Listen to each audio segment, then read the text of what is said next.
kita akan membahas mengenai pajak penghasilan pasal 23. Pajak penghasilan pasal 23 adalah pajak yang dikenakan pada penghasilan atas modal, penyerahan jasa atau hadiah dan penghargaan selain yang telah dipotong oleh PPh pasal 21. Jadi, penghasilan yang telah dipotong oleh PPh pasal 21 tidak akan dipotong kembali oleh pajak penghasilan pasal 23. Biasanya PPh pasal 23 dikenakan saat adanya transaksi antara dua belah pihak, di mana penerima penghasilan akan dikenakan PPh pasal 23, sementara pihak pemberi akan memotong dan melaporkannya ke kantor pajak setempat.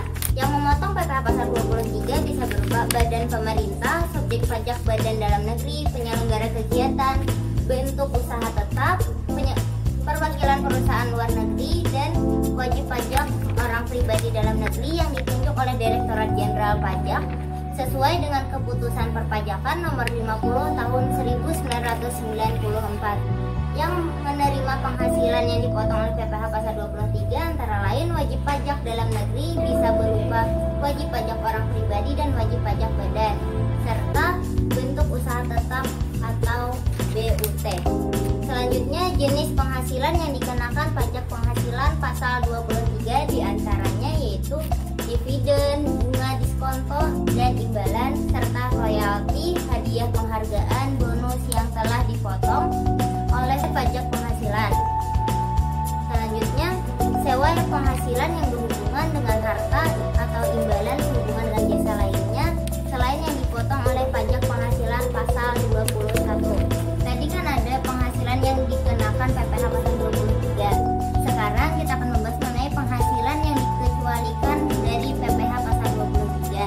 Di antaranya penghasilan yang dibayar atau terhutang kepada bank, sewa yang dibayar atau terhutang sehubungan dengan usaha, dividen atau laba yang diterima oleh perseroan terbatas sebagai wajib pajak dalam negeri, operasi BUMN atau BUMD dari penyertaan modal dengan beberapa syarat.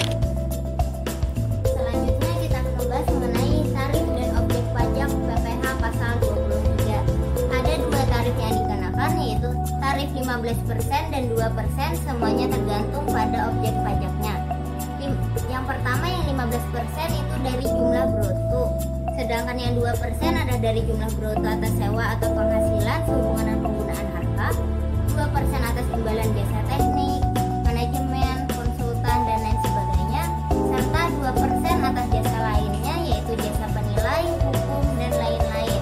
Sedangkan yang tidak ber-NPWP akan dipotong 100% lebih tinggi dari tarif PPh pasal 3. Nah, untuk pembayaran PPh pasal 23 akan dilakukan oleh pihak pemotong dengan cara membuat ID billing, kemudian membayarnya melalui bank yang telah disetujui oleh Kementerian Keuangan, serta tanggal jatuh temponya adalah setiap tanggal 10 setelah sebulan setelah bulan terhutangnya PPh pasal 23. Sebagai bukti bahwa PPh pasal 23 telah dipotong, pihak pemotong harus memberikan bukti potong rangkap pertama yang sudah dilengkapi pihak kena pajak dan rangkap kedua saat e-filing di online pajak.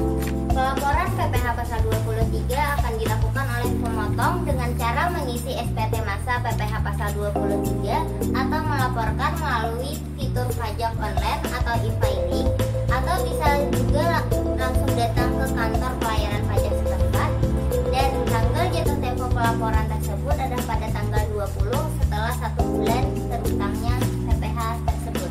Kita akan membahas mengenai ketentuan saat terhutang, penyetoran, dan pelaporan PPh pasal 23.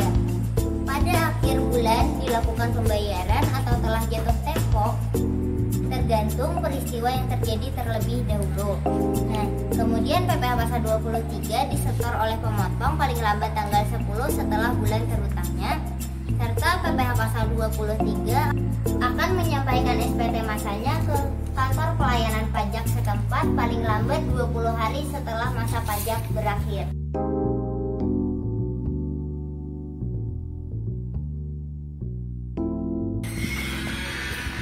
Oke, kita akan memasuki PPh pasal 24.